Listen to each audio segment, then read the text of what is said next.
જામનગર માટે ખાસ કરીને હોસ્પિટલ તંત્ર, હોસ્પિટલના ડૉક્ટર્સ ખૂબ જ સજાગ છે આ બાબતથી.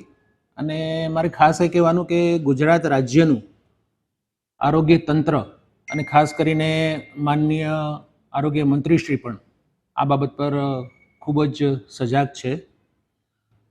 એક અગત્યની વાત એ છે કે આ ઇબોલા વાયરસની એન્ટ્રી હજુ સુધી થઈ નથી. હમણાં જે એક કેસ આવ્યો હતો એ કેસ પણ નેગેટિવ આવ્યો છે અને આરોગ્ય મંત્રીશ્રીએ તેની જાહેરાત પણ કરી છે કે આ જે કેસ હતો સસ્પેક્ટેડ કેસ એ નેગેટિવ આવ્યો છે, માટે કોઈ જાતની ખોટી અફવાઓમાં આવવું નહીં અને લોકોએ પણ આ બાબત પર પેનિક થવાની કોઈ જરૂર નથી. ખાસ જામનગર જીજી હોસ્પિટલ શું તૈયારી કરવામાં આવી છે આને લઈને? જામનગર જીજી હોસ્પિટલમાં આપ જાણો છો કે કોવિડની સામે પણ કઈ રીતે આ હોસ્પિટલ લડી છે અને અનેક જિલ્લાઓને પોતાની સેવાઓ પૂરી પાડી છે.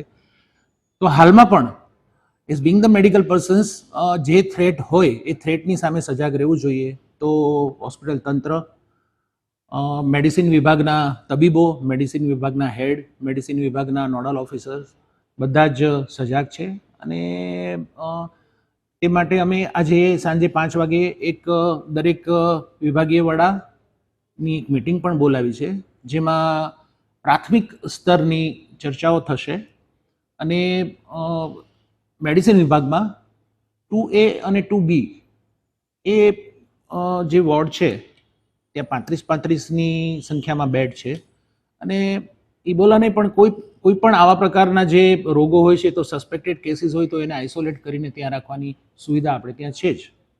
પરંતુ જો ઇબોલાની વાત કરીએ તો એ આખું એના માટે એક સેપરેટ વ્યવસ્થા ઊભી કરવી પડે અને જે આ ભીડવાળી અને હોસ્પિટલવાળી જગ્યા છે તેનાથી તેને દૂર રાખવું પડે.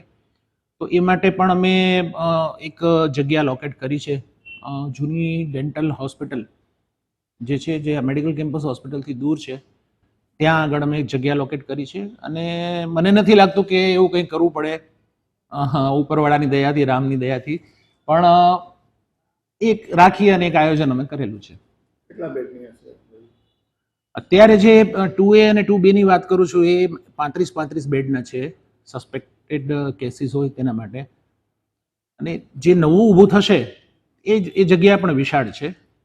એક્ઝેક્ટ સંખ્યા હું નહીં કહી શકું કારણ કે ઇબોલાના જે સ્ટેન્ડર્ડ છે તૈયાર કરવાના, સેપરેટ કેબિન હોવી જોઈએ અને આખું સેપરેટ ઇન્ફ્રાસ્ટ્રક્ચર હોવું જોઈએ, તો ત્યાં પણ ઘણી બધી સંખ્યામાં બેડ ઊભા થઈ શકે.